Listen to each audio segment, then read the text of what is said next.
অনেক হয়েছে চোকাস ডাকাডাকি, অবশেষে দক্ষিণ আফ্রিকার হাতে উঠল বৈশ্বিক শিরোপা, তাও কিনা সবচেয়ে মর্যাদাপূর্ণ ফর্মের টেস্টে। ফাইনালে অস্ট্রেলিয়াকে হারিয়ে আইসিসি টেস্ট চ্যাম্পিয়নশিপে তৃতীয় চক্রে শিরোপা জিতেছে টেম্বা বাউমার দল। সেই সাথে অক্ষুণ্ণ থাকলো অধিনায়ক হিসেবে বাউমার জয়ের ধারা। 2023 সালে অধিনায়ক হওয়ার পর বাউমার অধীনে 10টি টেস্ট খেলেছে প্রোটিয়ারা, জিতেছে এর 9টি ম্যাচই, বাকি একটি হয়েছে ড্র, অর্থাৎ বাউমার ক্যাপ্টেন্সিতে কোনো টেস্ট হারেনি দক্ষিণ আফ্রিকা। লর্ডসে টেস্ট চ্যাম্পিয়নশিপের ফাইনালে টসে জিতে প্রথমে ফিল্ডিংয়ের সিদ্ধান্ত নেন বাবুমা। স্টিভেন স্মিথের 66 ও বিউ ওয়েবস্টারের 72 রানের কল্যাণে প্রথম ইনিংসে অস্ট্রেলিয়া করেছিল 212 রান। কাগিসো রাবাদার ফাইফারের সাথে 3 উইকেট পান মার্কো ইয়ানসেন। জবাব দিতে নেমে অধিনায়ক প্যাট কামিন্সের তোপের মুখে পড়ে দক্ষিণ আফ্রিকা। মাত্র 28 রান খরচায় 6 উইকেট তুলে নিয়ে প্রোটিয়াদের 138 রানে গুটিয়ে দেন কামিন্স। তবে বোলারদের সাফল্য অব্যাহত ছিল তৃতীয় ইনিংসেও।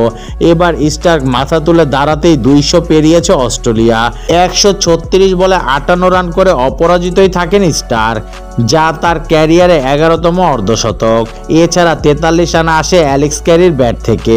148 রানে নবম উইকেট পতন ঘটলে 53 বলে 17 রান করা জর্জ হ্যাজেলউডকে নিয়ে 207 রান অবধি দলকে টেনে নেন স্টার্ক। সব মিলিয়ে অস্ট্রেলিয়ার লিড দাঁড়ায় 281 রান।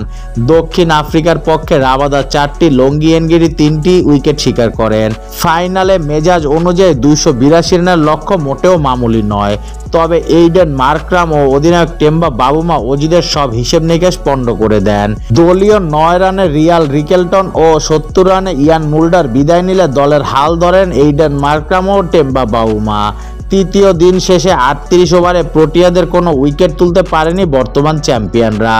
শেষ দিনে জয়ের জন্য বাকি ছিল কেবল 69 রান। মার্করাম ও বাউমার মহাকাব্যিক পার্টনারশিপের পর যা ছিল মামুলি ব্যাপার। যদিও প্রোটিয়ারা কোনো ঝুঁকি নেননি, অজিরা জয়ের আশা হারায়নি। চোট নিয়েই চতুর্থ দিন ক্রিজে নামেন বাউমা। 134 বলে 66 করে কামিন্সের শিকার হয়ে ফেরেন সাজঘরে। ট্রিস্টান টাবাস এসে দেন ধৈর্যের পরীক্ষা। 43 বলে 8 করে তিনিও ফিরলে ক্রিজে নামেন ডেভিড ব্যাটিংহাম। অন্য প্রান্তে সেঞ্চুরিয়ান মার্করামও খেলছে দেখে শুনে। জয় থেকে মাত্র 6 রান দূরে থাকতে থামতে হয় মার্করামকে। এর আগে 207 বলে 136 রান করেন তিনি। তবে বেডিংহাম বেরেন্নেকে নিয়ে জয়ের বন্দরে নিয়ে যান দলকে। 5 উইকেটে জিতে বিশ্ব চ্যাম্পিয়নের তকমা পায় দক্ষিণ আফ্রিকা।